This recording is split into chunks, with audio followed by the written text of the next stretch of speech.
यानंतर बातमी Pune rave party प्रकरणासंदर्भातली आहे।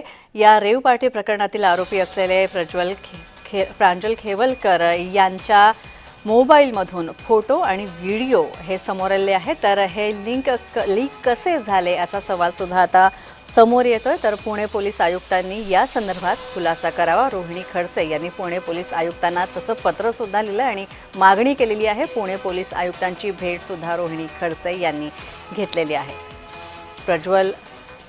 प्रांजल खेवलकर यांच्या मोबाईलमध्ये जो डाटा होता तो लीक झाला कसा असा सवाल करत रोहिणी खडसे यांनी आयुक्तांना पत्र लिहिलंय। तर रोहन कदम आमचे प्रतिनिधी आमच्या सोबत आहेत। रोहन, अतिशय मोठी मागणी केलेली आहे रोहिणी खडसे यांनी आणि सरतेशेवटी हा प्रश्न येतोच की हा सगळा डेटा जो आहे तो लीक झाला कसा। अगदी बरोबर आहे स्नेहा। खरं तर काल एकनाथ खडसेंनी देखील पत्रकार परिषदेमध्ये जळगावच्या आमदारांना जो आहे तो डेटा या फोन मधला अगदी या आयफोनचा पासवर्ड देखील लीक झाला। या पासवर्डच्या माध्यमातून गुगल ड्राईव्ह ओपन करण्यात आलं आणि लॅपटॉप मधील देखील आणि या गुगल ड्राईव्ह मधील फोटो जे आहेत ते जळगावच्या आमदारांपर्यंत लगेच कसे पोहोचले हा प्रश्न जो आहे तो विचारलेला होता। आणि याचंच उत्तर मागण्यासाठी रोहिणी खडसे जे आहेत ते पुणे पोलीस आयुक्तालयामध्ये आलेले होते।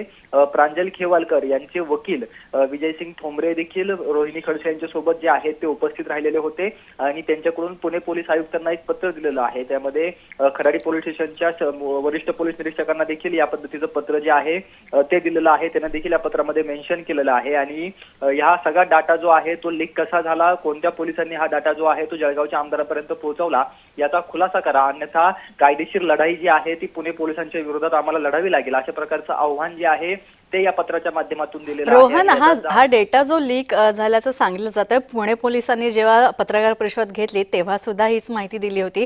काय काय आहे या सगळ्या डाटामध्ये, कोणत्या गोष्टी अंतर्भूत आहेत, काही आक्षेपार्ह व्हिडिओज आहेत का, फोटोज आहेत का? प्रांजल खेवलकर यांचे खाजगी काही फोटोज आहेत, रोहिणी खडसेंसोबतचे काही फोटोज आहेत, अनेक ठिकाणी फिरायला गेलेले फोटोज या दोघांचे आहेत आणि त्याचबरोबर हे लपून राहिलेलं नाहीये की आता प्रांजल खेवलकर जे आहेत ते पार्टी बॉय होते। ते सातत्याने दर आठवड्याला अशा प्रकारची पार्टी जी आहे ते वेगवेगळ्या ठिकाणी करायचे। पुण्यातील अनेक पब्समध्ये जे आहेत ते पार्टीला जायचे। तसेच देशामध्ये विदेशामध्ये देखील अशा पद्धतीच्या पार्ट्या ज्या आहेत त्यांनी यापूर्वी देखील केलेल्या आहेत। तर त्यातले जे फोटोज आहेत, त्यातले जे व्हिडिओज आहेत, तर ते फोटो व्हिडिओज गुगल ड्राईव्हला त्यांनी ठेवलेले होते। त्यातले गुगल ड्राईव्ह मधले काही फोटोज व्हिडिओज जे आहेत ते जळगावच्या आमदारांपर्यंत कसे पोहोचले हा प्रश्न जो आहे तो प्रामुख्याने वकिलांकडून आणि रोहिणी खडसेंकडून विचारला जातोय। एखाद्याचं खाजगी आयुष्य असतं, ते खाजगी आयुष्यातील काही फोटोज मोबाईलमध्ये असतात आणि तर अशा पद्धतीने जर का एखाद्याला कायदेशीर बाबीमध्ये अडकवण्यात आलं आणि नक्कीच धन्यवाद या सगळ्या अपडेट्स बद्दल रोहन।